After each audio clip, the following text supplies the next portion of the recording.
Hello students, good evening. Welcome to the FMGE Psychiatry Quick Revision Program. And I'm Dr. Anoop, your psychiatry faculty at DocTutorials. So,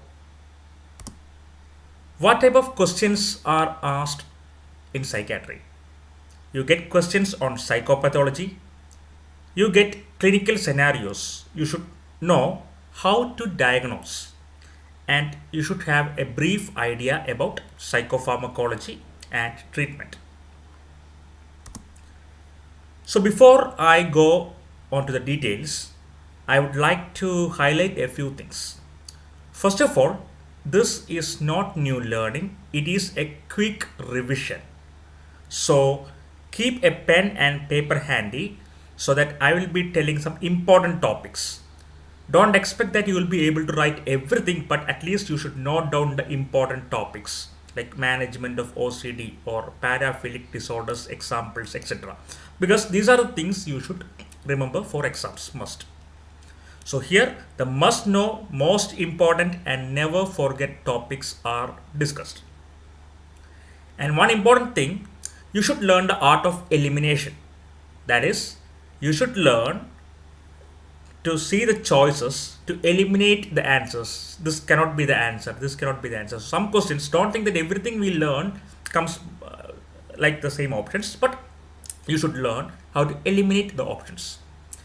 And last thing, now only revision. No new learning, confusing things. Focus maximum on revision and consolidate your knowledge. So, I'll be quickly rushing in another hour to the important topics, important areas which you should understand. At least note down whichever possible the names, at least, because which you can revise in the follow-up. So, psychopathology. A common question about mental status examination components. Remember the code GPSATP cognition. General appearance and behavior, psychomotor activity, S for speech, A for affect, T for thought, and P for perception, and C for the cognition. So, and thought is under four headings: form, stream, possession, content. A question was asked, which are the components of mental status examination? Now, affect, there are few terms which are asked in entrance examination: congruence, appropriateness, lability, and alexithymia.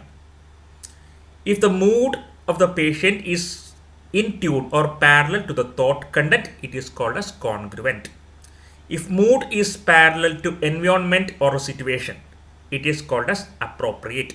A question was asked like a patient was found to be dancing and merrymaking in a death ceremony while everyone was sad. This is described as dash inappropriate. So appropriateness.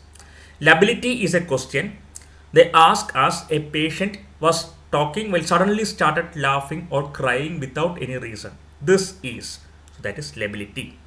And alexithymia is inability to describe one's own emotion. So these are the four important things.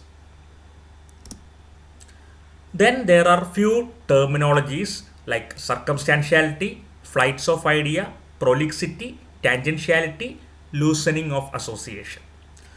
Circumstantiality means subject starts from a topic, will include all irrelevant talks, will exaggerate, elaborate his talk, will include lot of irrelevant details and reach the point. This is called as circumstantiality. Flight of ideas is classically seen in mania. That is pressure of speech with derailment from the topic. Prolixity is known as ordered flights of ideas and it is seen in hypomania. Tangentiality means the subject will start from a topic but it will go tangential or oblique. A question was asked like this: when asked about sleep, a patient told, when asked about how long do you sleep, a patient told, I sleep in bed but sometimes I sleep in sofa. This is an example of. So the question was about how long do you sleep. He started with sleep, but goes oblique or tangential. This is known as tangentiality. Loosening of association means loss of logical connection between the thoughts. So there are different names like night smooth thinking. So this is also like a loss of logical connection of thoughts. Thoughts move from one place to another without a connection. Like the knight or horse in the chess which moves in an L-shaped manner, it moves in a different fashion. Forced thinking is, it was an Ames question previously and a commonly asked question. It is like a seizure aura.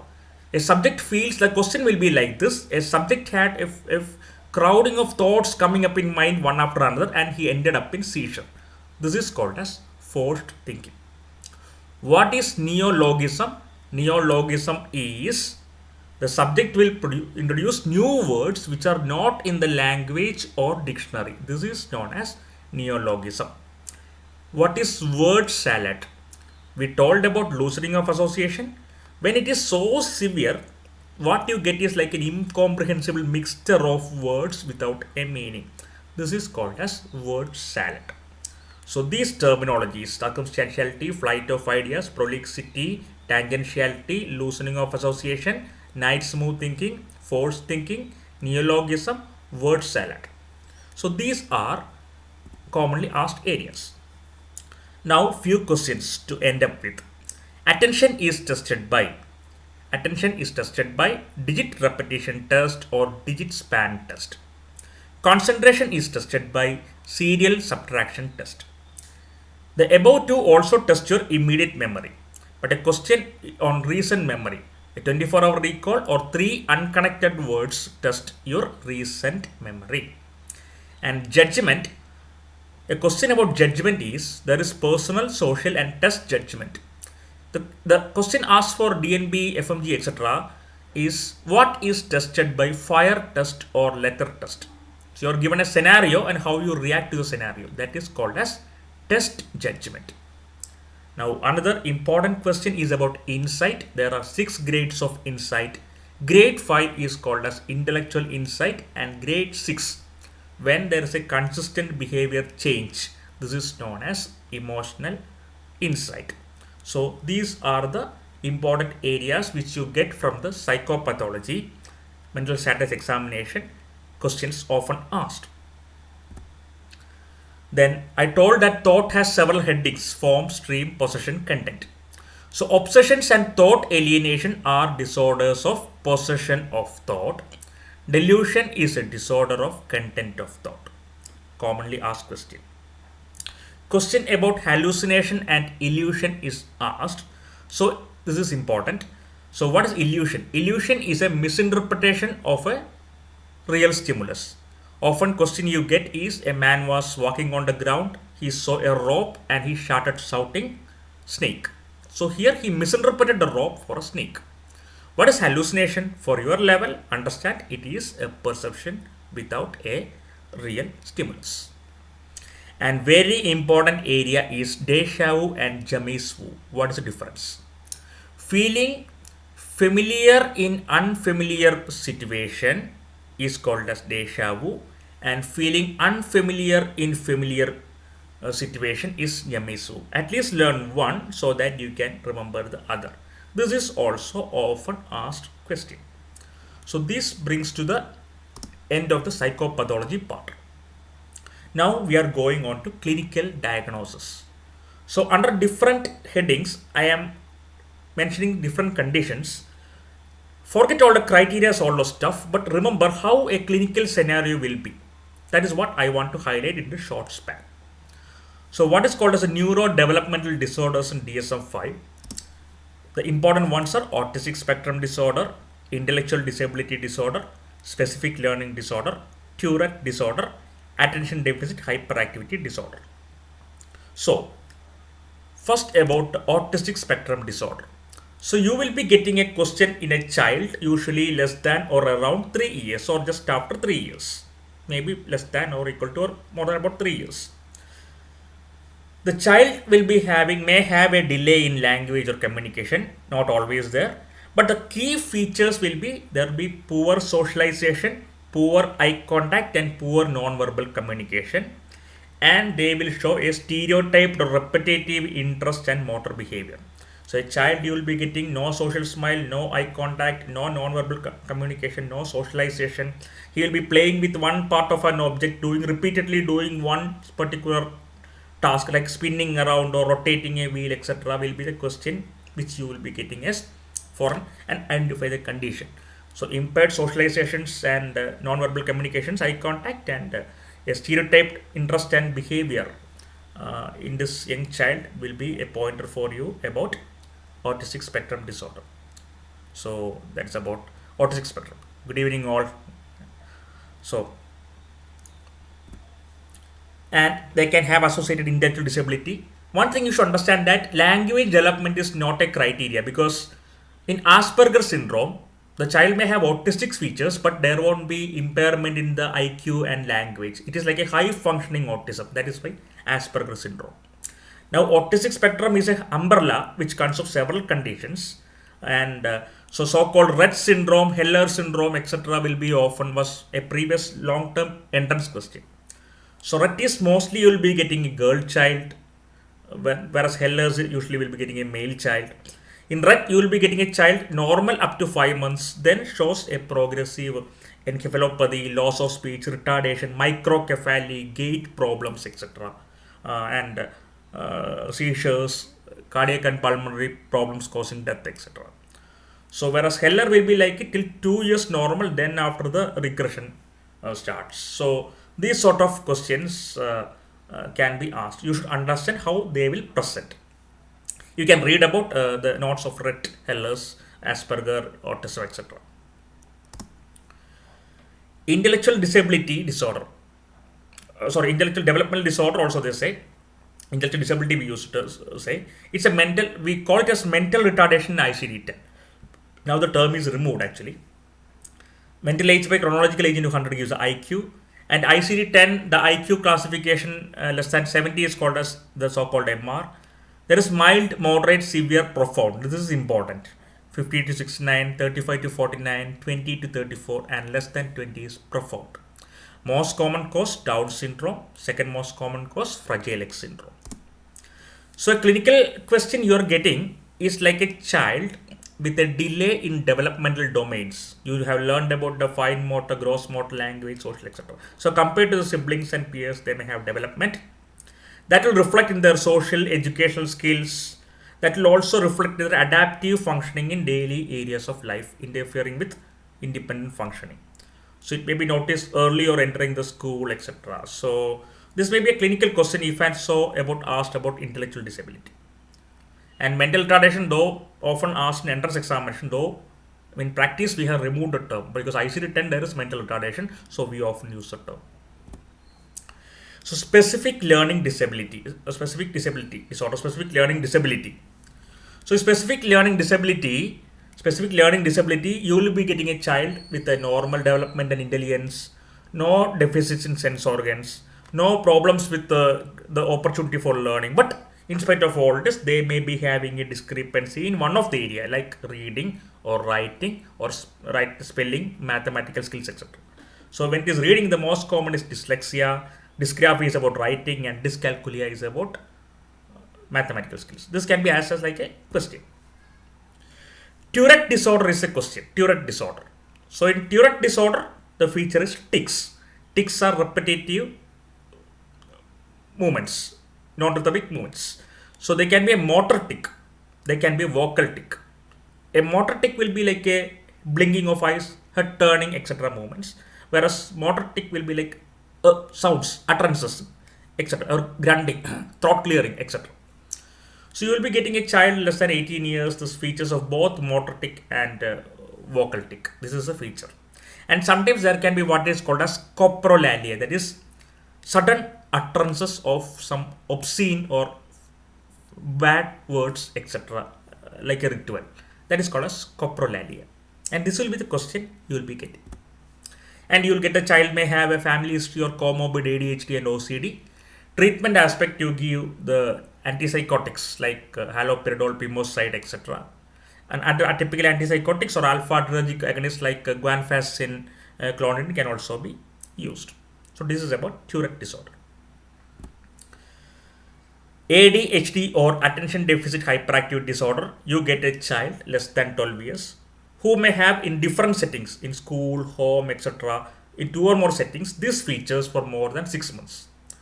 One is about inattention, that is, there is easy distractibility at the class, not able to complete homework, loses things easily, poor academics, and careless mistakes. They may also have hyperactivity features like restlessness, blurting out answers before turn, not able to wait, as if driven by motor is a common question often asked in a case scenario, difficult to manage, etc. So this can be sorry. So they can present with both the features or features of one of this alone. So this is ADHD. The pharmacological management agents like stimulants, their features like amphetamine, then methylphenidate, etc. Norepinephrine reuptake inhibitors like atomoxetine, then alpha-2 agonists like adrenergic agonists like clonidine, etc. are the agents, and questions about this can be asked. And comorbid conduct disorder, ODD, substance use can also be present in these children. So these are the areas about ADHD. So this is what you can expect in common, at least basics about the neurodevelopmental disorders and the child psychiatry part. Now coming on to schizophrenia and psychotic spectrum disorders. So here you can expect few questions.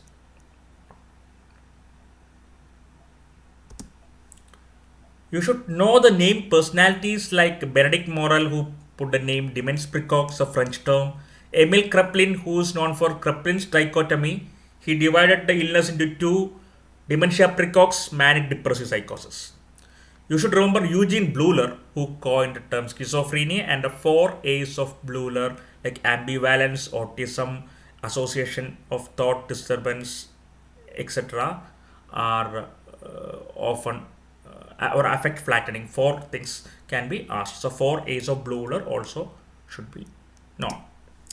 The Kurt Schneider is known for the first rank symptoms. There are 3 voice phenomenon like first person hallucination, second person and third person hallucinations, auditory.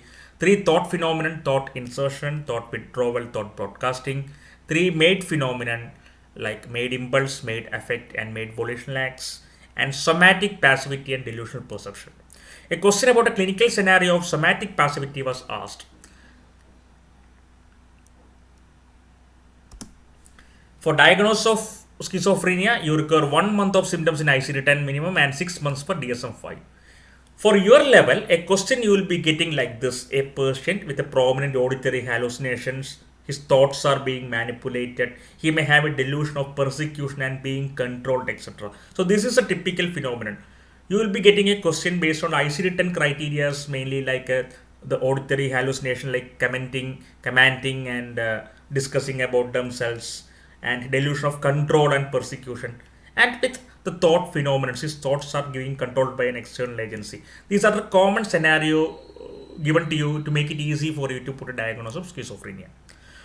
What you should remember is that in DSM-5 you require 6 months. If symptoms are only from 1 day to less than 1 month, the diagnosis is brief psychotic disorder. In DSM-5, if it is more than 1 month but less than 6 months, you call the term schizophreniform disorder, which is only there in DSM-5.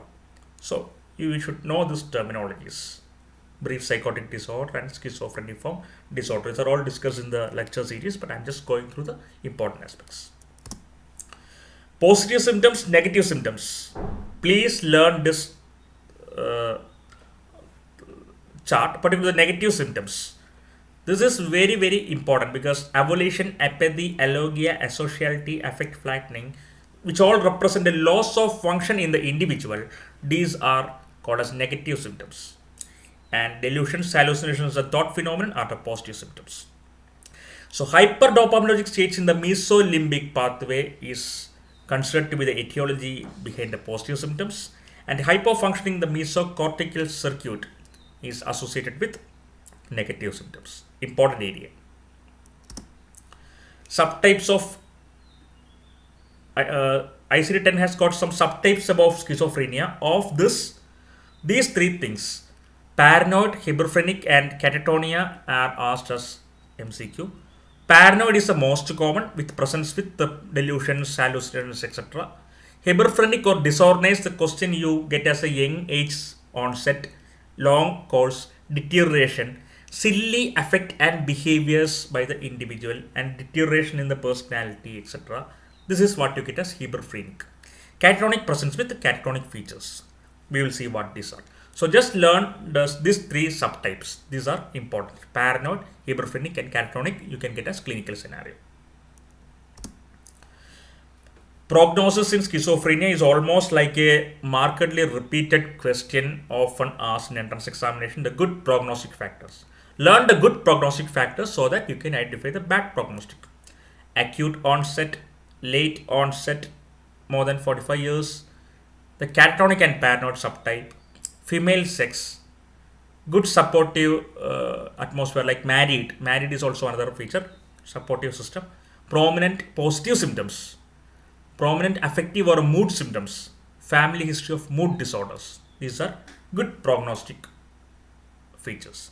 So family history of psychotic disorders, prominent psychotic symptoms, negative symptoms, male sex, chronic onset, and early onset, other subtypes like disorganized, simple, etc. These are poor prognosis. So learn one good prognosis, you will get poor prognosis.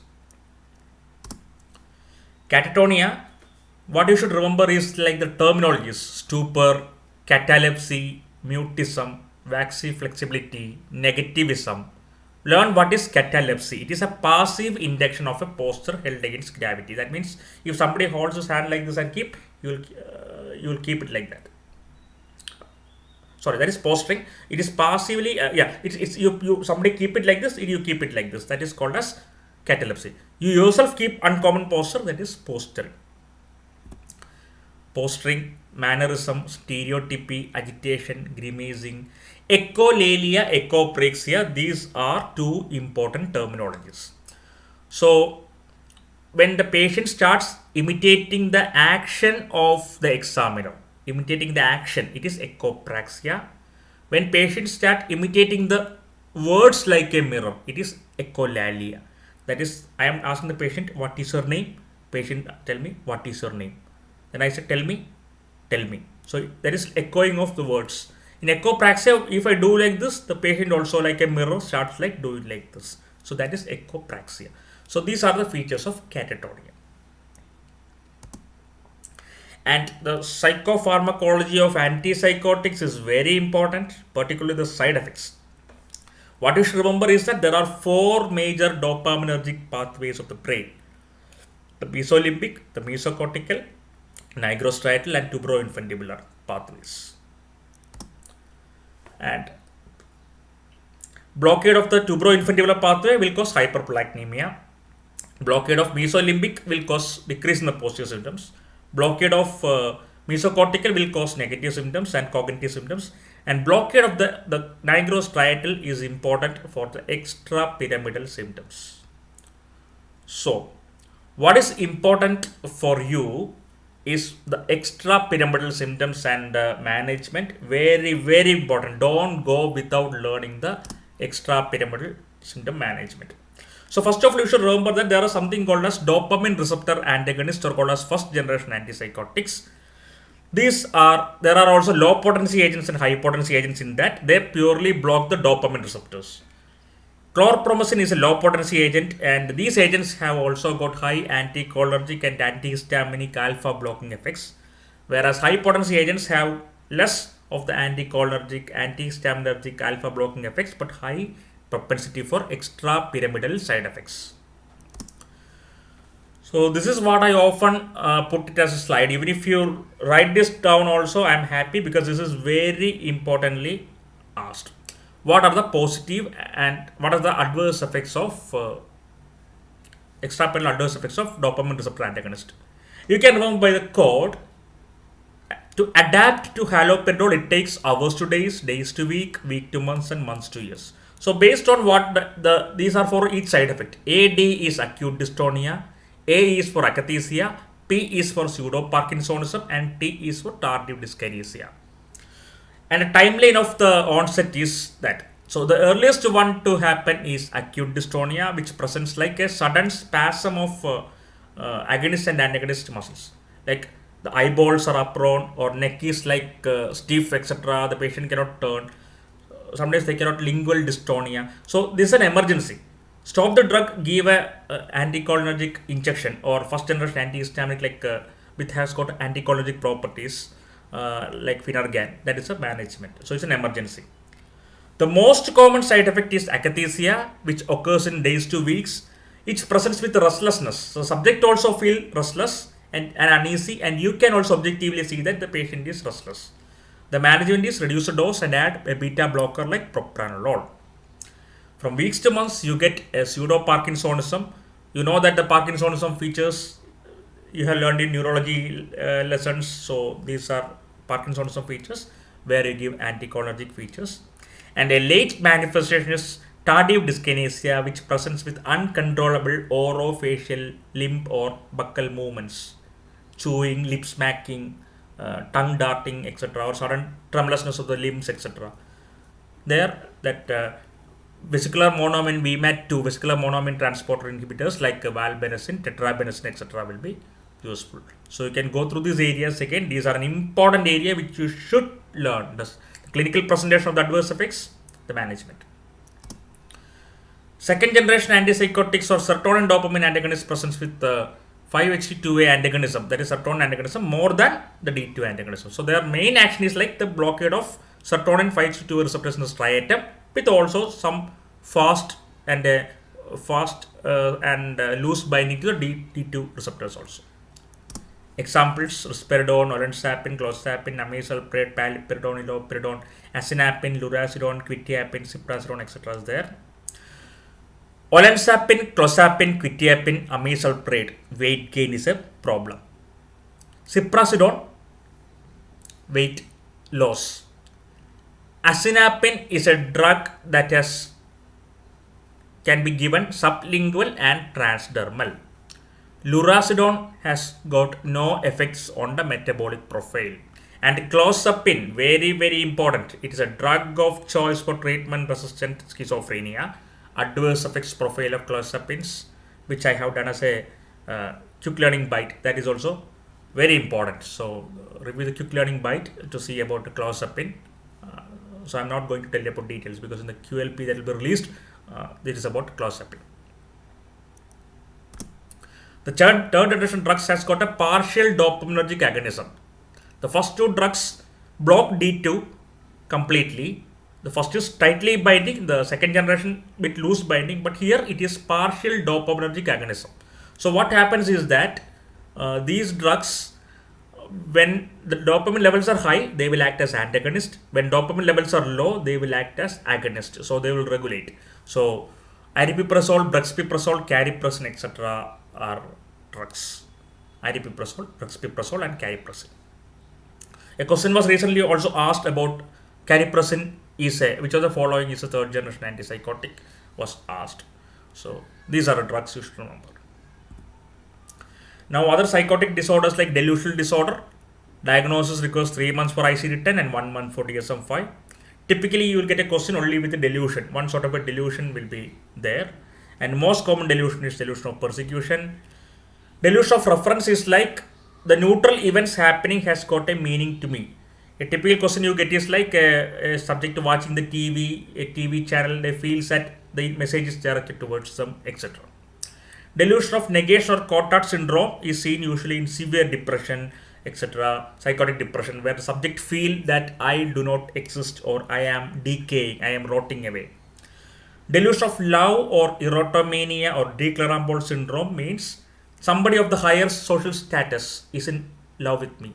Shah Rukh Khan is in love with me, or the actress Katrina Kaif or Aishwarya Rai is in love with me. So this which is not actually true. This is called as delusion of love. Othello syndrome or delusion of infidelity is the subject feels that my spouse is unfaithful or the partner is unfaithful. This is known as a delusion of infidelity. And very, very, very important is Capgras syndrome and Frigoli syndrome. So in Capgras syndrome, the subject feels that the non-person is replaced by an imposter. For example, I'm telling an example only. Like, for example, you have a delusion that you have an enemy, or he's trying to harm you. When you watch my lecture, you feel that yeah, actually this is not me, the Dr. Anoop, but somebody replaced in the form of Dr. Anoop. Or usually they may feel close person, like family member, like my wife is actually not my wife, somebody in her shape, etc., or a persecutor in her shape. Yes, about jealousy, there's delusion of infertility or Othello syndrome is also known as morbid jealousy. That's also known as morbid jealousy. Yes. And previously, one more thing point I will add to you. Like previously, that we thought that previously most of the time you get that this is commonly seen in alcoholic patients. There is actually nothing like that. It will be seen mostly in alcoholic patients. But one thing is that people who have dependence on alcohol may have sexual problems, and sometimes this often lead to suspicions towards wife that my partner is not satisfied. So there has been a lot of cases they get about having suspicions and infertility. So, but don't think that it is a rule like this morbid jealousy or delusion of infertility occurs in alcoholism. Though many times in old question papers you get like that. So Capgras syndrome is non-person is replaced by an imposter. Whereas in Frigoli syndrome, the imposter is identified in multiple person. For example, in Capgras, I will say this is my wife. Actually, it is not my wife. She is actually replaced by the enemy in the shape of my wife.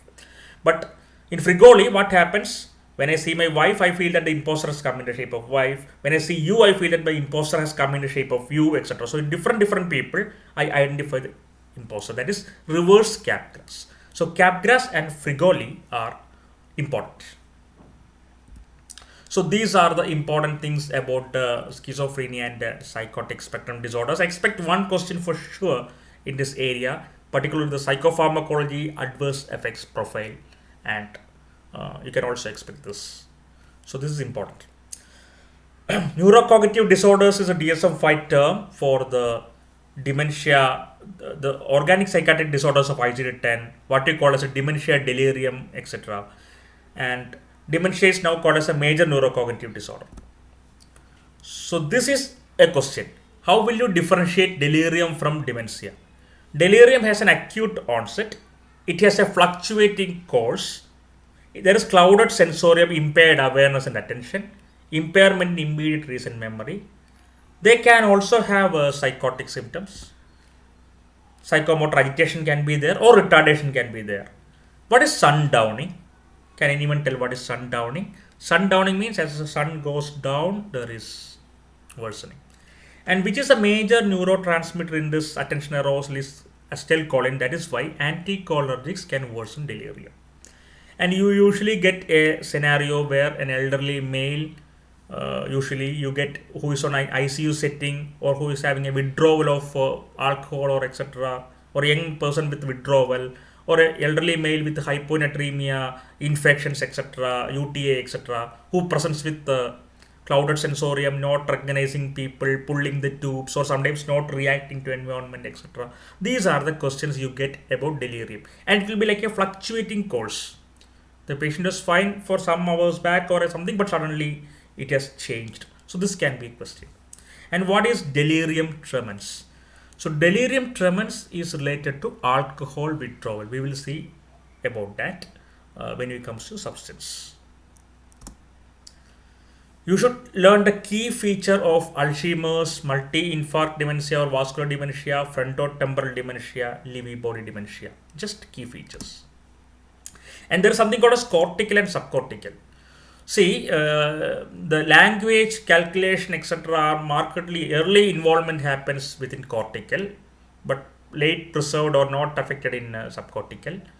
And in memory also you see that the recall and recognition is impaired in cortical, but in subcortical you see there is impaired recall than recognition, and slowing of cognitive functions will be there. Yes, acetylcholine is that as per the answer you have given, acetylcholine is related to delirium. So and mood will be depressed, speech will be dysarthric, coordination is impaired in subcortical. So you can remember like this. The subcortical cortex is our area concerned with all the higher mental functions, and the subcortical structures, these are important for your MMM, mood, movement, memory. So for that mood, movement, memory, these are very important. That is why when subcortical infarcts happen, particularly in the case of subcortical infarcts in hypertensive etc. happen, the mood changes, mood fluctuations, lability will be prominent, depressed mood etc. happen. Memory will show some impairment. They have some difficulty in recalling. There will be mental slowing, difficulty in making a judgment etc. A change in their personality. They will become more less active etc. They will also be presenting with the neurological, focal neurological signs in the speech, coordination, movement, spasticity, etc. So this will be a scenario you will get in subcortical. A slowing of motor, slowing of posture. You can have adventitious movement like associated features can also be there. Okay. So Alzheimer's dementia, most common type. The most important risk factor is old age. The chromosomes and genes, now upcoming areas of research is important. Chromosome 1 and presenilin 2, chromosome 14 and presenilin 1, the amyloid precursor protein and 21, ApoE4, ubiquitin 1, etc. There will be atrophy of gyri, widening of sulci. It is a temporoparietal involvement. So temporoparietal dementia. And microscopic findings, senile plaques, neurofibrillary tangles in cortex and hippocampus. So how will they present? They will be present like a gradual loss of memory from most recent to gradually goes to remote, etc. So memory is like a backwards, it lost like it happens. Gradually they will have the problems with their memory in the temporal lobe involvement. Parietal lobe involvement will have problems with the way finding visuospatial memory, not able to find the way, etc. Then apraxia is happening, etc. So like when it comes to gradually they will forget, like if you give them a toothbrush, they don't know how to use it. They don't know how to properly wear a dress. They may sometimes wear their shirt, then they will wear a dhoti or pant and then wear undergarment outside, etc. The sequence of how to do an action, all those things will be gradually lost in Alzheimer's dementia. You remember it as a temporoparietal dementia. Memory, then the parietal involvement, all those happen. And adding to the agony, they can also have later psychotic symptoms. Delusional misidentification syndromes can also be a part. They will have loss of way finding, poor recognition, all those things happen. Multi-infarct dementia is the second most common dementia or vascular dementia. Here the pattern is like what happened, like as we told about the subcortical structures. When there's infarcts, they will have symptoms. When again another infarct happen, it will progress and come in like that. When another infarct happen, again it progress. So it's like a step ladder pattern. So the memory deficits, slowness, emotional lability and mood changes, visual hallucinations, sometimes disorientation, all this can happen. This is now upcoming rise. Most of the PM postmortem, when you conduct, in case of you get a mixture of Alzheimer plus vascular features, because the non-communicable disease like hypertension, diabetes, etc. are on the rise, and it is now leading to loss of vascular cognitive impairment. So frontotemporal, it will be frontotemporal, mainly the non-fluent aphasia, personality and behavior changes, and some days will get Kluver-Bucy features. Very important, you should know about Kluver-Bucy features, what is hyperphagia, hyperorality, disinhibition, hypersexuality, hypersomnia, etc. Pick's disease, Pick's bodies can be seen. Lewy body dementia is often a question, particularly the favorite of PGI and all. They present the question you get with the patient with a prominent early onset of Parkinsonian features and visual hallucinations. They may also have some fluctuation in the cognition. REM sleep disorders will be there. What is neuroleptic sensitivity? That means you give antipsychotic, it suddenly worsens.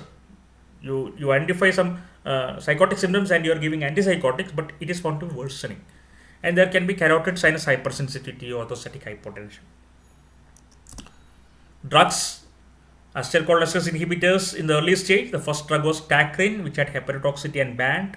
Rivastigmine, donepezil are the drugs used. To cite some examples, in moderate to severe cases, NMDA receptor antagonism like memantine can be utilized. Coming to clinical diagnosis of mood disorders. So major depressive disorder, you get like a clinical picture, persistent symptoms of more than 2 weeks with low mood and energy, anhedonia, not able to enjoy previous pleasure, easy fatigability with problems in sleep, appetite, concentration, etc., and may have suicidal thoughts or attempts is a clinical question you may get. Atypical depression, they may have increased rejection sensitivity with weight gain, increased sleep, increased appetite, etc., hypersomnia, hyperphagia, weight gain, and leaden paralysis. Body feels stiff like lead or wood. This is called as leaden paralysis. So this is an often repeated MCQ, the feature of atypical depression. Seasonal affective disorder you get as like a present only during a season of the year, mainly like in a winter season, can also be in summer, but because all related to light changes. Phototherapy, bupropion are employed in the treatment of seasonal affective disorder. So for more than about 2 years, something they will say that it is present only during a particular season. What is dysthymia? Also known as previously called as a persistent depressive disorder or chronic simple depression, etc., several terms. You get a patient with mild depressive symptoms, not clearly meeting to a significant dysfunction, but it is causing a low mood for more than 2 years. That is one of the important things. So what is Beck's triad? Helplessness, hopelessness, worthlessness, or negative view of self, negative view of future, and negative view of environment. Learned helplessness is an animal model of depression, that is by Martin Seligman. Can any drugs cause depression? Important. Oral contraceptive pills, steroids, beta blockers, reserpine, methyl dopa, all those drugs can cause depression. Kubler-Ross stages of grief. Elizabeth Kubler-Ross has put a stages of grief which you can remember like DABDA. First is the stage of denial, D, A for anger, B for bargain, D for depression, and A for acceptance. Many times it has been asked like a one-word MCQ question. Now bipolar disorder. There is bipolar 1, bipolar 2. Bipolar 1 means mania only or mania and depression episodes. Bipolar 2 means hypomania and depression. So diagnosis of hypomania and mania. So diagnosis of hypomania and mania, the symptoms are almost like the same. You get elevated mood, persistent elevated mood, increased energy, decreased need for sleep, increased activity, reckless behavior, and flight of ideas. If psychotic symptoms are there, you put it as mania. Hypomania is almost like similar to the manic features, but only thing is that it is not as severe and it is not as disruptive as mania. It is only sometimes a change in the functioning that is often you get it in hypomania. Prolixity of speech is in hypomania. Now, like dysthymia, there is something called a cyclothymia. So, for more than 2 years, there will be alternating episodes between elevated mood like hypomania and with dysthymia. It is not take up to mania or not up to depression, but it is between this. It's an oscillating phenomenon with the it goes up and down like this for a period of 2 years with the periods with very few periods of normalcy in between. So this is called alternating is called cyclothymia. There is something called as rapid cycling mania, which is 4 or more episodes per year. Ultra rapid cycling 4 or more per month, etc. And double depression is depression on dysthymia. These are all the repetitive questions often asked, just added. Drugs. Mood stabilizers, lithium, very important to know the therapeutic level in acute mania, 0.8 to 1.2. Teratogenicity is Epstein's anomaly. Toxicity for more than 1.5 milliequivalents per liter, which presents with neurological and severe GAT effects. The adverse effects and pharmacokinetics are also important for you. And which are the drugs that can cause worsen lithium toxicity? Can anyone reply? Which are the drugs that can cause lithium toxicity?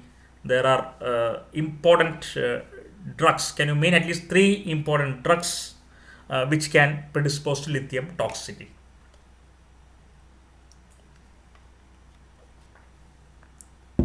Requesting some answers in the chat box. Like, then lithium is a drug that can worsen psoriasis. It can cause hypothyroidism.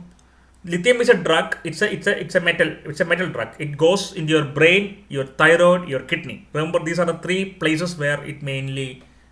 It can also has got effects on the heart. Okay, and what are the drugs? Okay, we are coming on to the drugs. So since side effects and all I have discussed in my notes and lectures and everything, I'm not going into detail. But these three things, which are the drugs? Yes, one is diuretics, very good. One is diuretics. Other two drugs. These three very important. You should remember. Diuretics, thiazide diuretics are diuretics. Even furosemide extra also is okay, but thiazides and the loop also is got. But anyway, thiazides particular. One is NSAIDs and the third is ACE inhibitors. So diuretics, ACE inhibitors, NSAIDs. So do you know what is the reason for this? Why this happened? See, lithium as it's a metal ion that lithium will take the place wherever reserved for sodium. You can remember like this. So what happened when you give a diuretic? You have sodium loss. So what will your kidneys do? Your kidneys will sense the sodium loss and they will open the proximal convoluted tubule for conserving the sodium. And the gates are open for sodium. Who gets it? Lithium.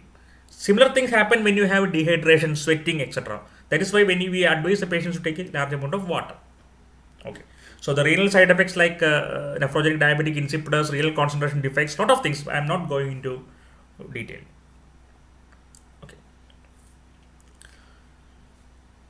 So, valproate also you have teratogenicity and adverse effects are important, and valproate can have neural tube defects, so it is not a good choice for pregnant woman.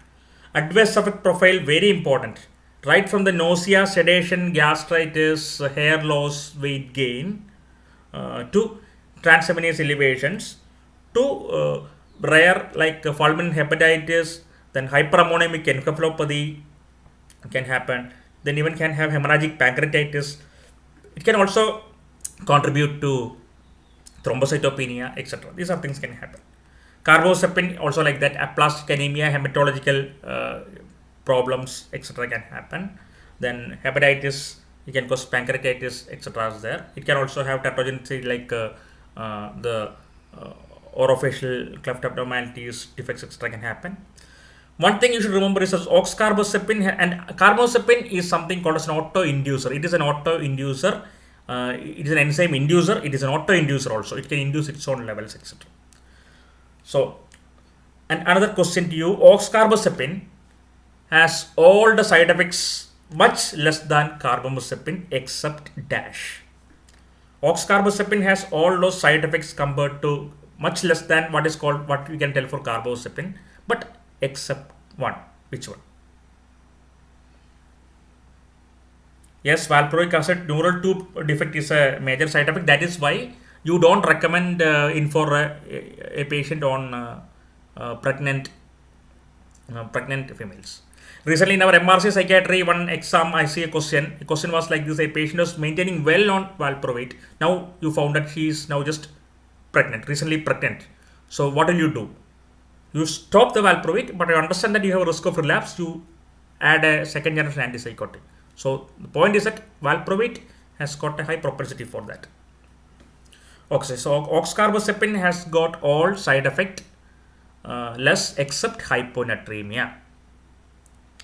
So I will ask you two important questions. Whenever in NIMHANS, this is a favorite question. Which anti-epileptic drug is related to dilutional hyponatremia? Which anti-epileptic drug is related to dilutional hyponatremia? And pink pinna sign and Stevens-Johnson syndrome is associated with. So can you tell me like which anti-epileptic is associated with the dilutional hyponatremia? Very important, very often asked question. Dilutional hyponatremia. The answer is carbamazepine. Pink pinna sign is like exfoliative. The Stevens-Johnson syndrome and it will sometimes begin as a rash in your pinna, etc. So lamotrigine is one of the agent which has got an association with the Steven Johnson syndrome. Carbon dioxide, sodium lactate, cholecystokinin, bicarbonate, caffeine, yohimbine, hypercapnia, hyperventilation, fumocin. Differential diagnosis of panic disorders, very important. And entrance examination, many times mitral valve prolapse and endocrine conditions like hyperthyroidism, pheochromocytoma, Carson syndrome are asked. Though very common conditions like bronchial asthma, MI, or hypoglycemia can simulate similar symptoms, but these are often asked. Phobia. Phobia, they will have excessive out of proportional fear, and the duration is more than 6 months, which leads to active avoidance of the feared object and dysfunction. What is agoraphobia? What is social phobia? What is specific phobia? Specific phobia means specific objects and situations. Okay, fine. But how will you differentiate between agoraphobia and social phobia? See, in agoraphobia, it is fear of being in situations where the subject feels that easy escape is not possible. Many times students feel that agoraphobia means it should be a closed room, it should be a lift, or it should be a crowd. It can be in open or closed spaces, it can be crowds, it can be lift, it can be etc. But the thing is that the subject feels that it is very difficult to escape out. So that is a major problem. Social phobia means the fear of being in socializing situations where subject fears negative evaluation. I will be embarrassed. I feel anxious, and I think other people are noticing I am anxious. I will be embarrassed. So maybe in situations like a public speaking, public interaction, socializing with opposite sex in a crowd, etc., makes them totally unhappy and distressed, and they will avoid that. In generalized anxiety disorder, you get for more than 6 months persistent worry, free floating anxiety. It is not about a particular situation, it will be free floating. It can be about several things. There will be apprehension, anticipatory worry, and being on edge, and they will present also with a clinical scenario. They will present with bodily symptoms like sleep disturbance, aches and pains, irritability, muscle tension, etc. Three major neurotransmitters. Three major neurotransmitters: serotonin, norepinephrine, then serotonin, norepinephrine, and GABA. Serotonin is about dorsal raphe nucleus, and norepinephrine is with locus coeruleus. A question was asked by Aditya, like, what is the eturophobia? Sorry, I don't exactly remember what it is. I can just search and find out. Commonly asked questions is, one is about ailurophobia, cats, acrophobia, heights, thanatophobia, death, mysophobia, dirt. These are the claustrophobia, closed spaces. These are the commonly algophobia, pain. These are commonly asked questions. I exactly don't remember what it is. I'm sorry. I need to search it out, because it's a specific phobia is an endless list. So exactly speaking, I exactly don't remember. I remember tocophobia is fear of becoming pregnancy. So just because a question was like this was asked, I would like to highlight one important point. See, suppose a question is asked like, what is so and so phobia? I admit I am not sure about the answer, but because it is difficult to remember all the list of phobias. But what you should do in such situations? That is what, when I started in the sessions, you should learn to eliminate. Suppose A, B, C, and D, four options are given. One of this may be the answer, and I don't know. But B, I know it is algophobia, that is pain, and C is ailurophobia, it's cats, and D is this. Then you should eliminate, and you have to go for the answers. So along with that, I admit I need to check. In these situations, you should use your elimination skills. That is very important in entrance. It is very important to make a list of commonly asked phobias. In my notes, I used to give about a list of commonly asked phobias, but learning the entire list is a bit difficult. You may have to use skill of elimination, and you may have to add the list of this. But anyway, since this was asked, I will check it. Thank you. So drugs mainly dealing with these neurotransmitters are used. GABA is benzodiazepines, which are GABA agonist. Serotonin, norepinephrine, you give antidepressants like SSRIs, SNRIs, etc. And norepinephrine, you can use alpha 1 blockers, beta blockers, etc. But in this context, you remember one important thing. The alpha and beta blockers will decrease norepinephrine and reduce panic, but only exception is what? Alpha 1 blocker, alpha 2 blocker, beta 1 blocker, etc. So, which one will increase panic? Is it alpha 1 blocking, beta 1 blocking, or alpha 2 blocking? Alpha 2 agonist will reduce panic. Many times you feel that alpha agonist means it should increase norepinephrine. No, alpha 2 agonist, what happens, like clonidine, that will act as an autoreceptor and will decrease norepinephrine firing and will reduce panic. That is why norepinephrine is given in different conditions to reduce panic, reduce BP, etc. So the areas are amygdala, frontal cortex are important areas to remember. OCD related disorders. For clinical diagnosis, you require 2 weeks. You get a clinical question with subject having a recurrent intrusive thoughts, image, doubt, fear, or impulse, which cause distress. And for reduce that, the patient will be forced to do some motor or mental act like a ritual. This is known as compulsion. So you will get a question about obsession compulsive disorder. And the important area, corticostriatal. Neurobiology of OCD has now gained much attention. Corticostriatal thalamocortical loop is the area. Serotonin is a neurotransmitter. And glutamate is also associated. The head of caudate nucleus is an important area. The treatment of choice, they say, is behavior therapies of exposure response prevention. But the best will be like a combination of drugs plus the CBT. So the best treatment is a combination, and the drug of choice is SSRI. Selective serotonin reuptake inhibitors are the drug of choice. Few questions asked in history, like first approved drug is SSRI is fluoxamine, whereas the first used drug was a tricyclic antidepressant with high serotonergic reuptake properties like clomipramine, which has got a lot of side effects. Psychosurgery in recent cases, 3 names you can remember, like anterior cingulotomy, subchordic tracheotomy, and limbic leucotomy. Now about substance related and addictive disorders. So the major pathway in substance related disorders is the mesolimbic pathway or the reward pathway. Nucleus accumbens is the area where you get a feeling of euphoria. Hippocampus is where the memories are stored. Amygdala is the area which gives an emotional significance or attachment to those sweet memories of using substance. And whether to use again, whether the control that is there, the decision making is in the prefrontal cortex. And which is a major neurotransmitter here? In delirium, we told about acetylcholine. We told about serotonin, norepinephrine, etc. GABA, all in this depression, anxiety, etc. Particularly in depression, serotonin, norepinephrine, etc. And here the neurotransmitter for addiction is dopamine. Psychosis and addiction, the major neurotransmitter is dopamine. Okay. So signs of dependence, you can remember by the code as can't take on life without using substance. C for craving, T for tolerance, L for loss of control, W for withdrawal, U for use despite harm, and S for salience. This is one question often asked in entrance examination. Is a trans-theoretical model of change.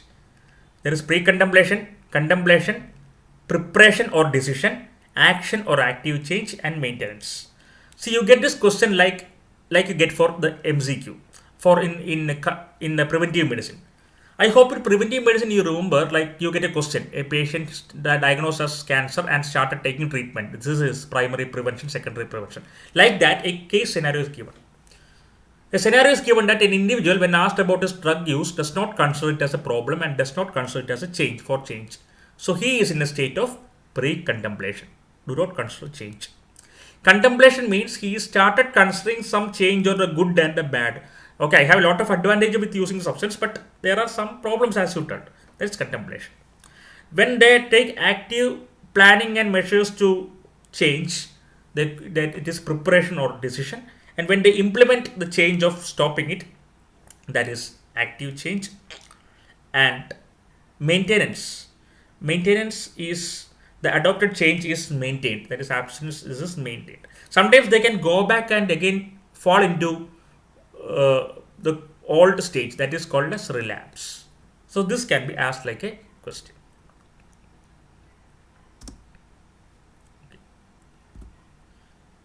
The timeline of alcohol withdrawal, very important. The earliest sign they say is tremulousness, which begin with 6 to 8 hours. In 8 to 12 hours, you get alcoholic hallucinosis.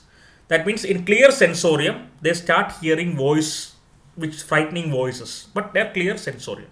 So if I have alcoholic hallucinosis now, it's about 8 to 12 hours after the last drink. I know that I am taking class, I am well oriented, etc. But I start hearing voices. I am finding nowhere, but I hear voices, frightening voices. Withdrawal seizure is in 12 to 24 hours. What sort of seizures do you get? Focal or generalized? Usually. And once you have seizure, in another span of 3 to 4 hours, you get a cluster seizures. So it is like you get like a generalized type of seizures. Delirium tremens, very important. Usually them 48 to 72 hours after the last drink. The timeline is important. They will get delirium tremens. There will be confusion, disorientation, psychomotor agitation, restlessness, psychomotor activities increased, etc. Marked autonomic hyperactivity. All will be usually the typical presentation you will be getting. So patient started restless, running about, restless, not able to manage, confused, disoriented, not recognizing people. It was 48 hours after the 48 to 70 hours after the last drink is a typical scenario you will be getting. And the management requires benzodiazepines. There you should remember that thiamine supplementation is important because otherwise can predispose to Wernicke's encephalopathy. So due to the thiamine depletion can cause global confusion, ophthalmoplegia, ataxia. It is reversible with thiamine. And the earliest sign may be the earliest thing to resolve is the ophthalmoplegia, but the ataxia can persist. Korsakoff's is a chronic condition. It can produce a chronic amnesic syndrome, and you require long-term treatment. There can be confabulation, but confabulation is not. What is confabulation? They may not be remembering things, but they will fill those things with false. It's like a fluent lie. It's not like they are lying, but they fluent lie.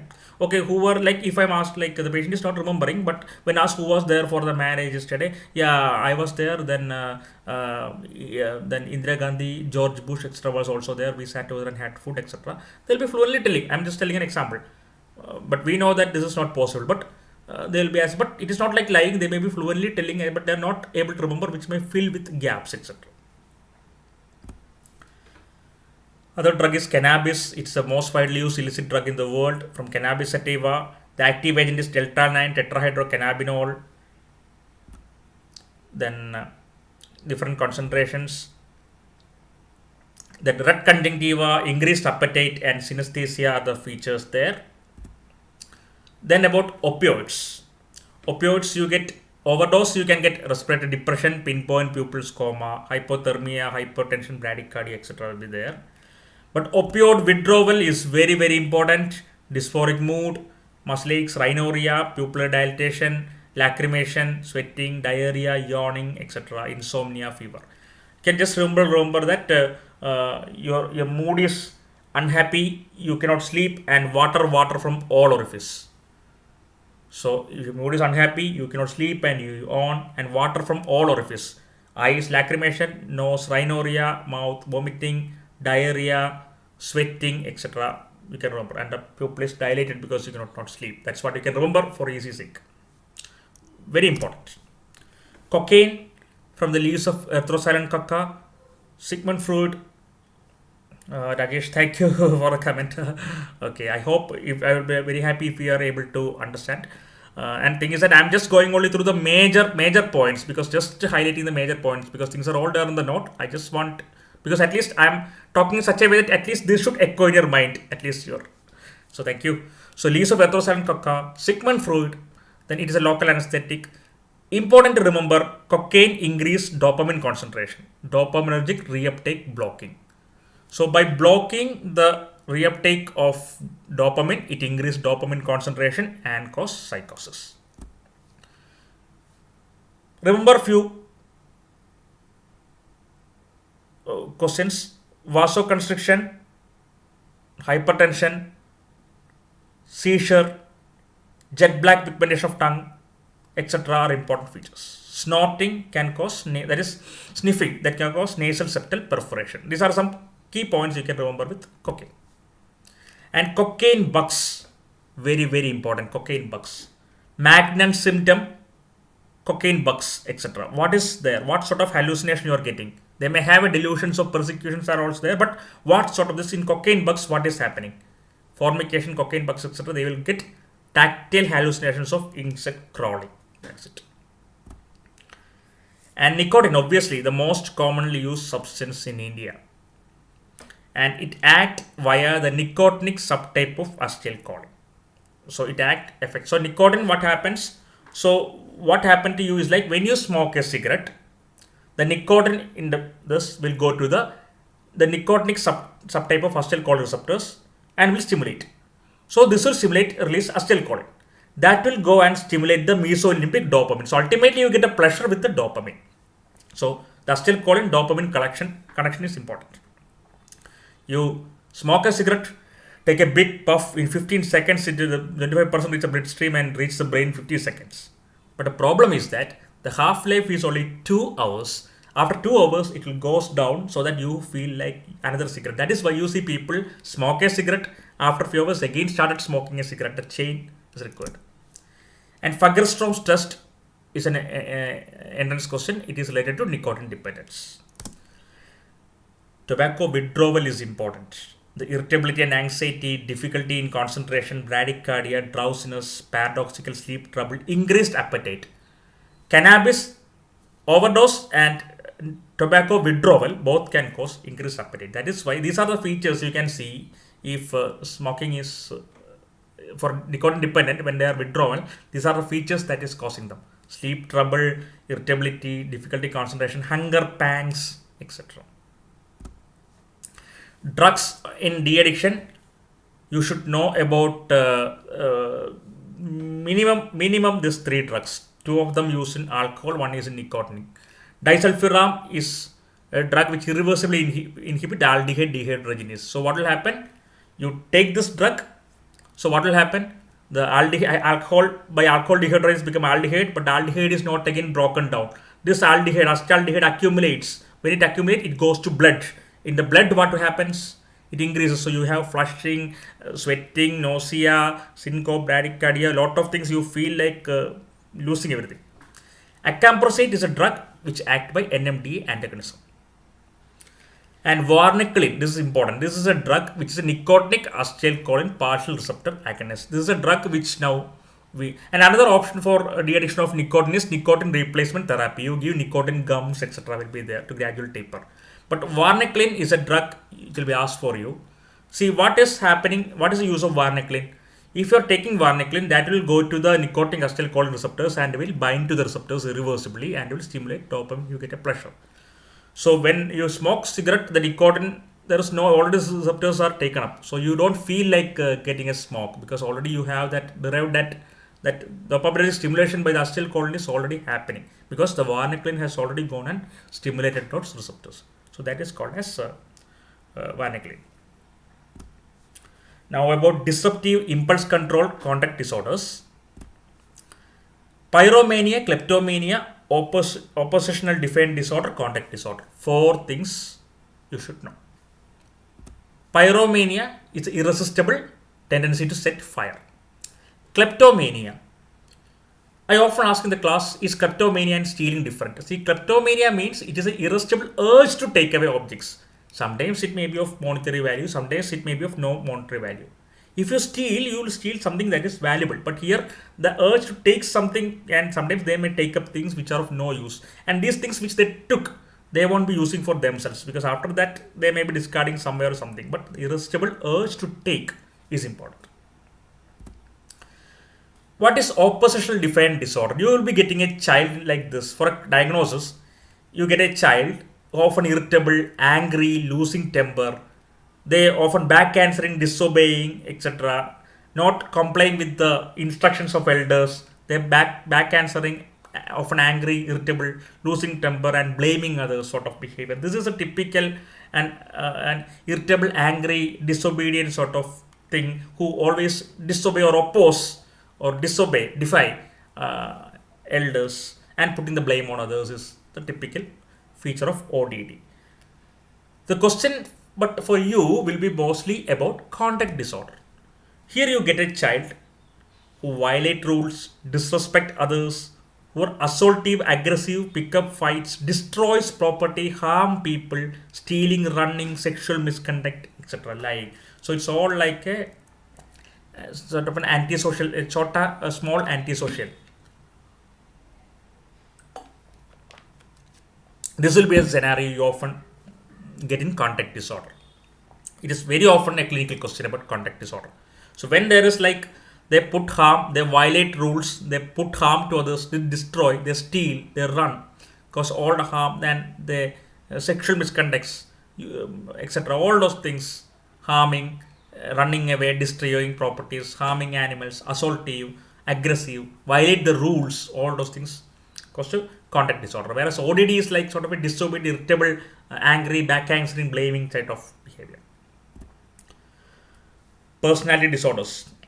One question is for sure from personality disorders. Type A and Type B.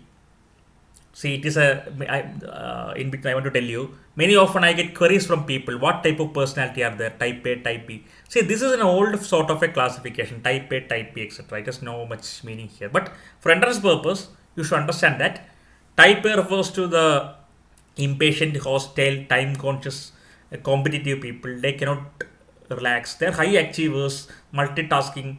Even this time they cannot waste because they have to study, etc. and everything.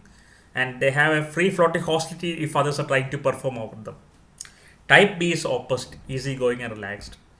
Type C, they say response to stress with hopelessness, and Type D is called distressed personality, which has high risk for coronary artery disease. Was an entrance question. Type D personality.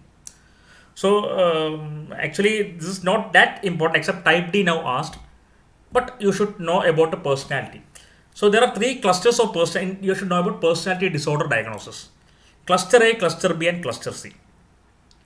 Cluster A consists of paranoid personality disorder. So in all these things, I have given a set of codes. See, I'm not going to go with the codes because these are already discussed in my lecture classes. But what I'm going to tell you is that for entrance purpose, if you get a personality, how will be that person? So cluster A, paranoid, you will be getting a person who is always suspicious, not able to trust, always in conflict with the family, spouse, workplace, because they doubt, they cannot trust people, they're sensitive to remarks, etc. They're always suspicious and not having trust, not able to trust. Very difficult to treat them by behavior therapy because they cannot even trust the clinician. That is why. Once I saw a recent entrance question like a patient was always having this problem. To the doctor, he told that you are trying to more exhort, you are actually prolonging my treatment, exhort more fees, etc. So what sort of a personality is that? Was a question. Schizoid is like they are detached from everything. They have no close friends, no much interactions, lives in one's own world with limited interest, interaction, and pleasure. Schizotypal. You get people with these peculiarities in thinking, behavior, appearance, and mannerisms, with poor social interactions and anxiety in social situations. You can read about schizotypal, and so this is how you get schizotypal. I know I'm just rushing through. Antisocial, you will be getting like a manipulative, taking advantage of others, violating the rules, etc. A sort of a criminal sort of a picture. And borderline, this is one of the thing you get. Mostly you typically get a history of young female, multiple failed relationships, trying to self-harm, etc. Is a typical sort of an entrance question you get it. So market mood instability, impulsive decisions and act, multiple self-harm attempt, unstable relationships, etc. typically with the clinical scenario you get with the borderline personality disorder. Histrionic. You get an attention-seeking female who tries to gain attention by her appearance, talks, mannerisms, seductive nature, etc. This is how you get a typical histrionic picture. Narcissistic. You get an arrogant sort of an individual. You get sort of a picture. You get an arrogant sort of a picture who thinks I am very special, narcissistic, I am great, and believe and behave in that fashion. So they don't care for others, they have no empathy for others, and feels that I should be given priority because I am very special. The cluster C has avoidant or anxious personality disorder who holds a belief that I am not good. He fears criticisms and rejection by others. They avoid interactions and tasks where others are involved, and they also cannot take a responsibility because they fear failures. They try to limit in his own shell, in his own world without much because they fear rejection, criticism, and a lack of self-confidence, feeling I am not good. Dependent personality disorder. These people are excessively dependent on other people, and to every extent, and to please them and to avoid rejection, they will try to please them at any cost and try to adjust at any cost. They cannot remain independent and obliged to a dependent figure. So they will be entirely dependent on some figures, and if one is lost, they will go to other because they cannot rely on self, and they try their maximum by obliging to prevent loss of dependent figures. Obsessive compulsive personality. You get a patient typically having a sense of perfectionism, much planning, and leading to loss of focus. They are rigid in their behaviors and decisions, and they cannot adjust with others. Mostly you get a case like a depression, and when the reason was assessed, we find that these people they cannot adjust with others, they have their own rigid ways of deciding and behavior, etc. Now, when you learn personality disorder, okay, good, you learn all the mnemonics and all, but think of what kind of a person. Let us show you. Don't get carried away by single words. So I'm showing an MCQ. Let me see the answer. It's a 2015 enhanced question which says that egocentric, magical thinking, and excessive emotionality is associated with which type of personality? Egocentric means wants to be the center of attention. So, can I have an answer like is it A, B, C, or D? Egocentric, magical thinking, and excessive emotionality. Requesting answers.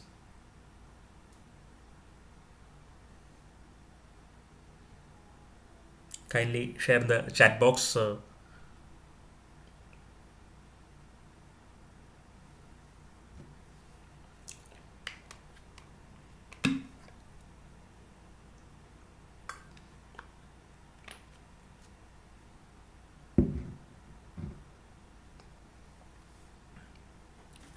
My point in putting this question is that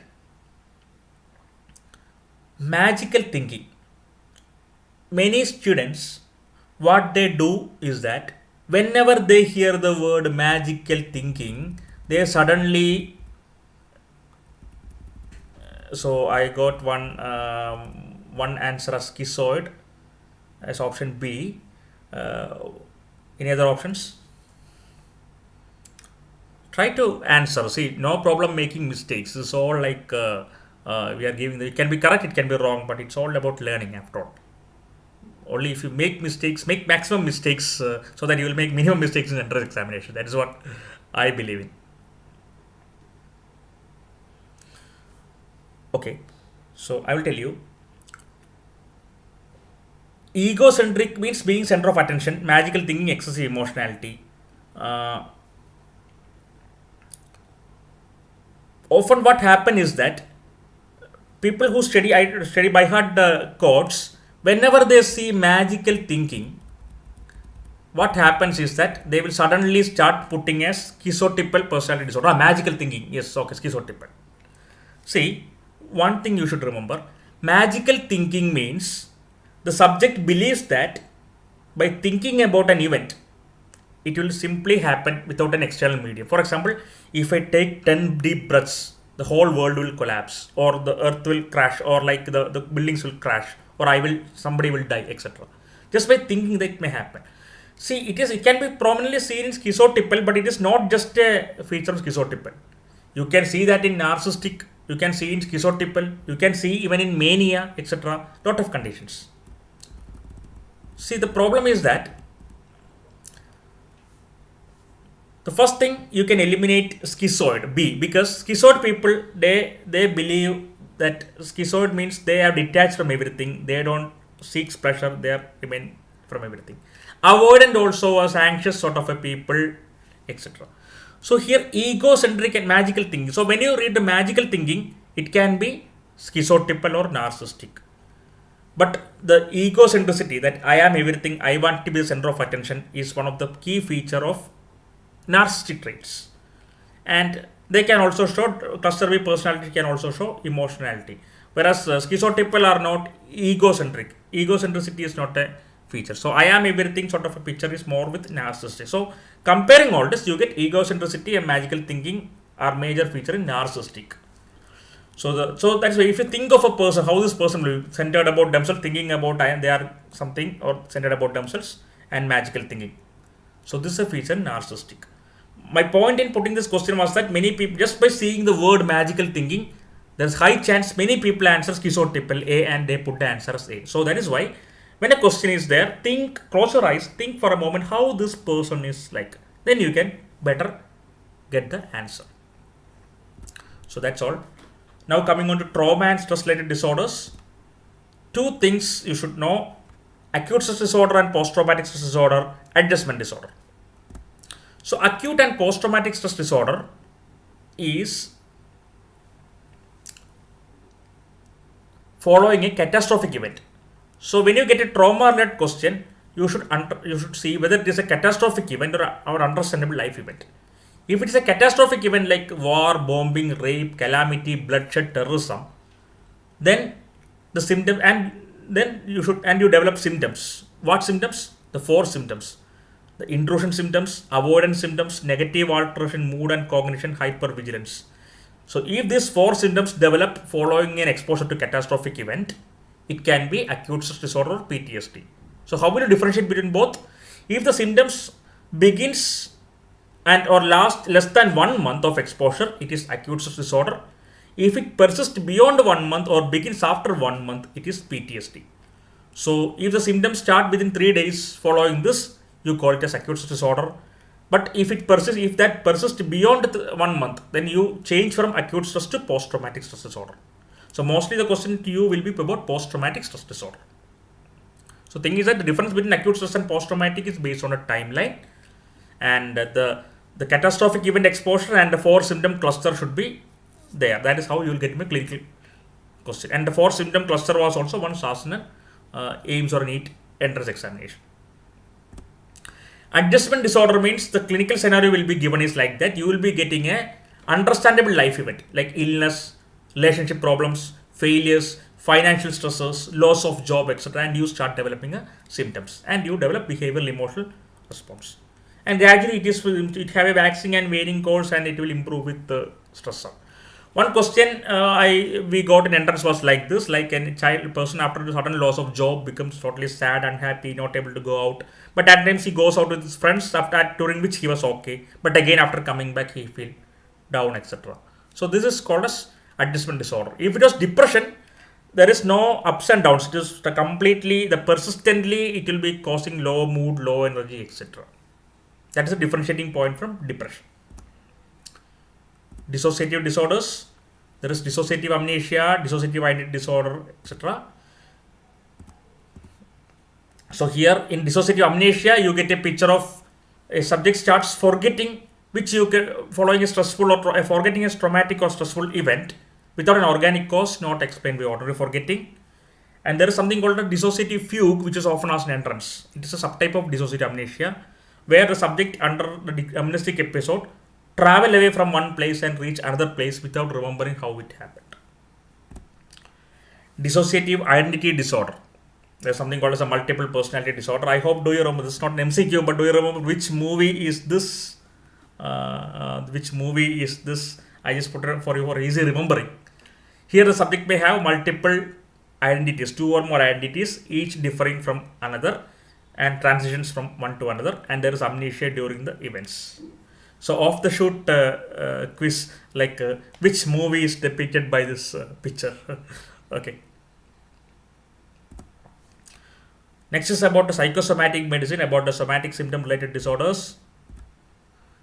There is something called a somatization disorder, where there is multiple varying somatic symptoms for more than 2 years, fluctuating symptoms. You seek multiple doctors, no organic cause. You temporarily accept reassurance, but again the symptoms varying somatic complaints. You do all investigations, no cause found. You keep on changing doctors, seeking various consultations. That's a long history for more than 2 years. Hypochondriasis is very important. For more than 6 months duration, the subjects, based on the misinterpretation of bodily symptoms, fears having a serious illness or preoccupation of a bodily defect. So they fear they have a serious illness, that I'm having cancer, I'm having AIDS, etc. base.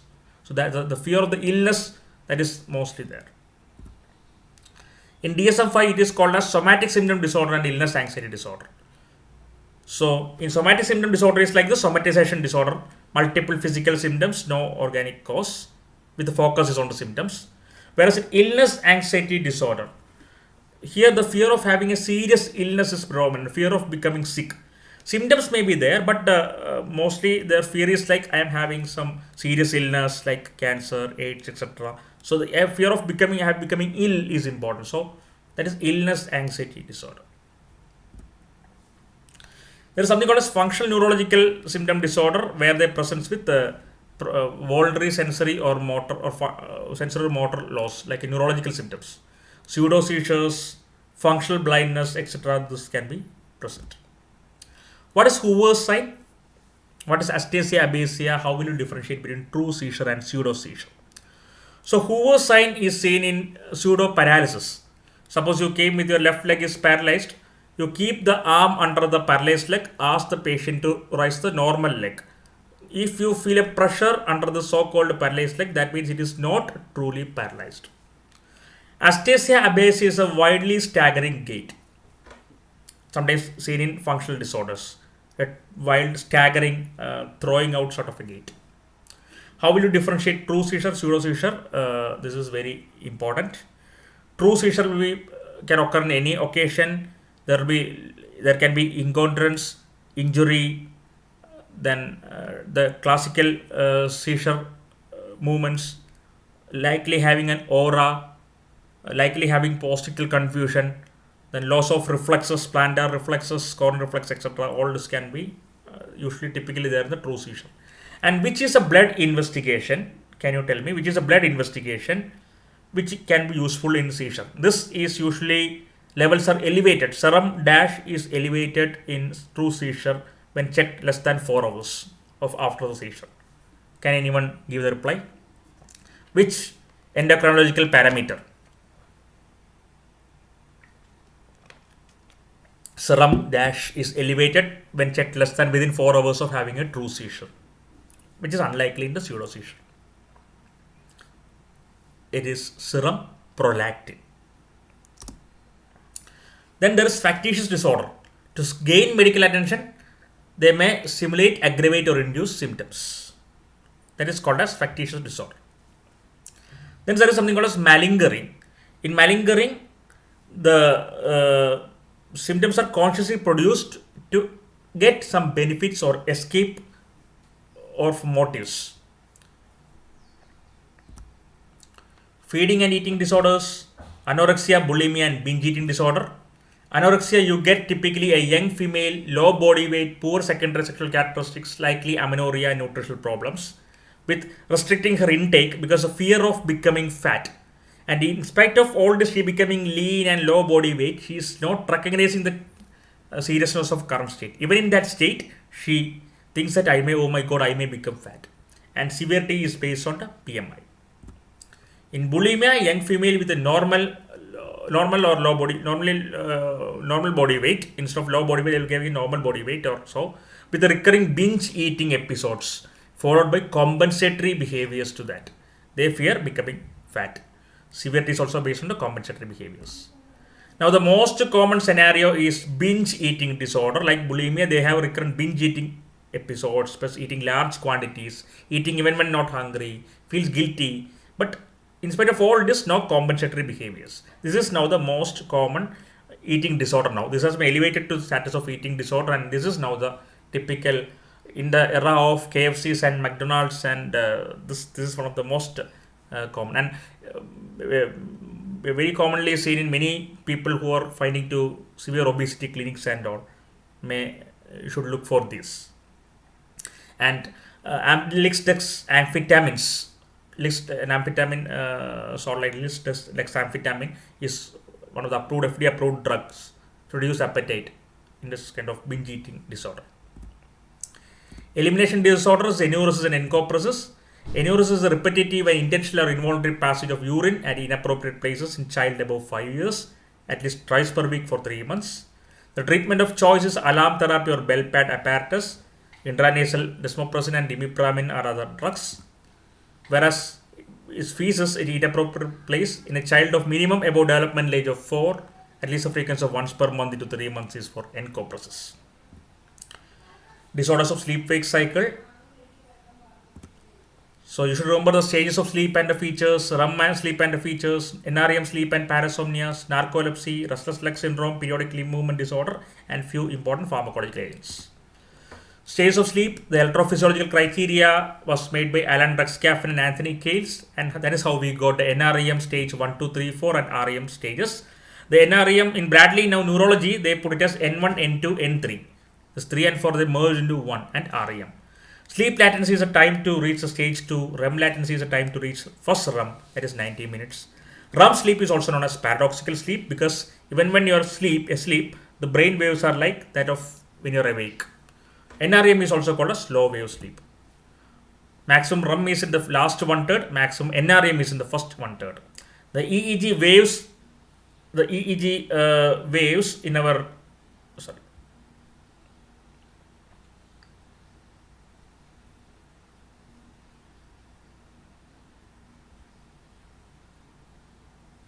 The EEG waves in the brain, you can remember by the order as bat dance, beta, alpha, theta, delta, bat dance. So when you're sitting in the class, when I started the class, all of you were eyes open, your mind was focused, everything, and that is when the beta waves are active. After that, what will happen? You will close your eyes and your mind goes wandering. Then you call it as alpha waves are coming up. Then you have an early transition to sleep. That is called as a theta, and when you go to deep sleep, it is delta. REM sleep is also known as paradoxical sleep, and you get pontogeniculo-occipital spikes in brain. These are cholinergic potential that is seen in REM sleep. Dreams or nightmares occur in REM. Nocturnal penile tumescence occur in REM, and REM recall of events that happened for next day. You saw a bad dream, next day you recall, that happens in the REM sleep. Autonomic hyperactivity, then narcolepsy is a REM sleep disorder. In depression, there is reduced REM latency, and in REM sleep behavior disorders, there is acting out and recall of events. Narcolepsy tetrad, very important: sleep attacks, cataplexy, hypnagogic hallucinations, sleep paralysis. These are very important things. Major feature: reduced REM latency, and deficiency of hypocretin can be there. Management involves modafinil and psychostimulants like amphetamines. NREM sleep, slow wave sleep, no recall. NREM, no recall. NR, no recall. Maximum time we spend in sleep is in stage 2. And sleep spindles and cake complex are 2 events which you get in the NREM stage 2 sleep. And NREM parasomnias, night terror or known as sleep terror or pavor nocturnus. The subject starts having autonomic hyperactivity, intense screaming, etc. from the sleep, but then after goes to sleep, but no recall. Others will recall, but the subject will not recall. Sleepwalking or somnambulism, sleep talking or soliloquy is also NREM features. Periodic limb movement disorders mean sudden contractions of muscle groups in the leg while sleeping and resulting in awakenings. Treatments, benzodiazepines. Restless leg syndrome or egg bomb syndrome is uncomfortable crawling sensation in the legs which get relieved by moving legs or walking around. And approved treatment is ropinirole or dopamine agonist in the MCQ entrance question. Melatonin agonist drugs like ramelteon, tasimelteon. Then orexin A and B receptor antagonists like suvorexant, lemborexant. Now there is daridorexant. Then antidepressants with sedative properties, trazodone, mirtazapine. And agomelatine is an antidepressant with melatonin agonist action. So coming on to gender dysphoria, sexual dysfunction, paraphilic disorders, we are reaching on to the last part of the lecture.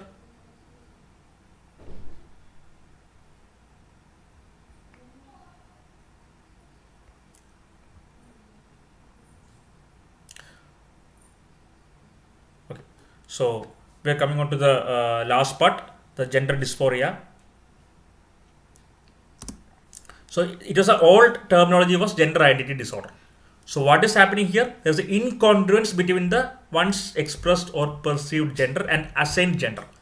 So for simply speaking, anatomically maybe a male, but he perceives himself, identifies himself to be of opposite gender, wants to be that opposite gender, has dislike for one's anatomy and prefers the roles of opposite gender. And when this happens, that is there in gender dysphoria. Now, sexual dysfunction. The psychobiology of sexual response is given by William Masters and Virginia Johnson. There are 4 phases. DEOR model has desire phase, excitement phase, orgasmic phase, and resolution phase. Desire phase is psychological phase, and orgasmic phase is the shortest phase. Then nocturnal penile tumescence is in REM sleep, and the nocturnal penile tumescence is an important history taking in identifying between organic and psychological. So if the patient having erectile dysfunction, but he is having nocturnal penile tumescence, it is more likely to be psychological than organic. Drugs like PDE5 inhibitors like sildenafil, vardenafil, tadalafil, which are nitric oxide enhancers, they are used in erectile dysfunction. Antipsychotics can cause sexual dysfunction. Mirtazapine, bupropion, vilaserone are some drugs, antidepressant drugs, which usually do not cause sexual dysfunction and are given when there is sexual dysfunction, particularly bupropion. And for premature ejaculation, dapagliflozin is a short-acting SSRI useful in premature ejaculation. Squeeze technique is also used in premature ejaculation, or stop-start or Semans technique is also used in premature ejaculation. These are entrance MCQs. Other important points. Flibanserin is a norepinephrine dopamine disinhibitor which is used in female hypoactive sexual desire disorder. Alprostadil is a PGE1 analog which is given as an intraurethral or intracavernous route of management in erection. Nymphomania is excessive sexual desire in females, whereas satyriasis is excessive sexual desire in males. Trazodone is an antidepressant belonging to SARI, serotonin antagonist and reuptake inhibitor, which has got a rare side effect of priapism. All these are MCQ points. Coming on to the last part is like the paraphilic disorders, and DSM-5 has recognized 8 major types of paraphilic disorders. Exhibitionism is you are attaining sexual gratification by exhibiting your genitals. Then frotteurism. In frotteurism, by peeping into other people, disrobing. By frotteurism is by rubbing your genitals against female body parts and attaining sexual satisfaction. Voyeurism is also known as peeping tom, or looking or peeping into people undressing or having sexual activity and deriving satisfaction. Sadism means you derive satisfaction by inflicting psychological or physical injuries on the partner, whereas masochism by being inflicted of injuries, etc. Pedophilia, the object of sexual satisfaction is prepubescent child less than 13 years. Transvestism. In transvestism, so in transvestism, what happens is that the subject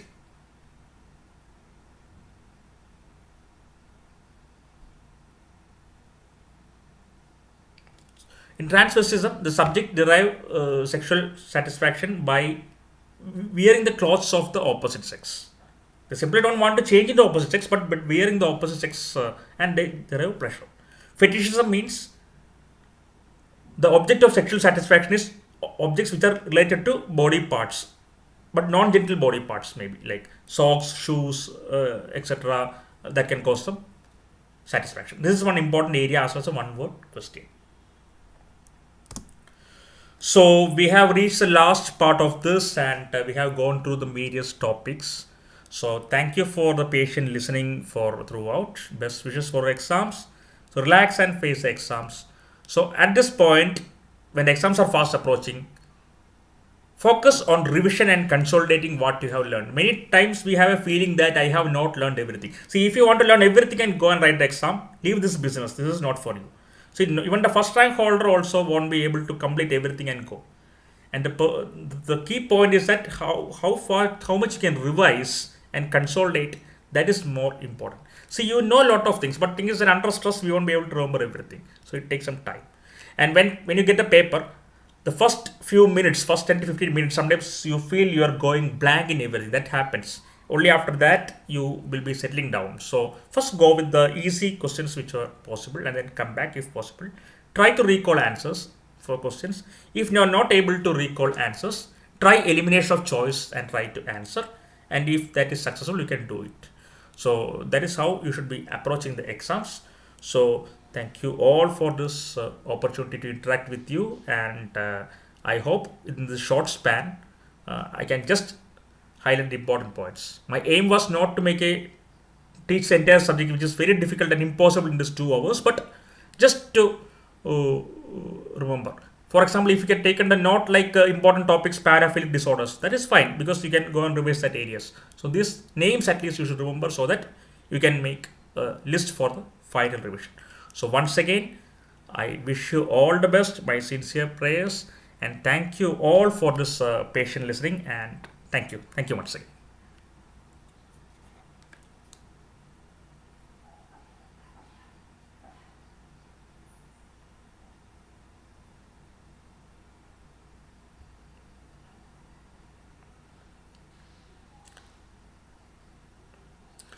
Sure, if you want the PDF to be shared, I am very happy to do that. No worries. Uh, I will share with the doc team.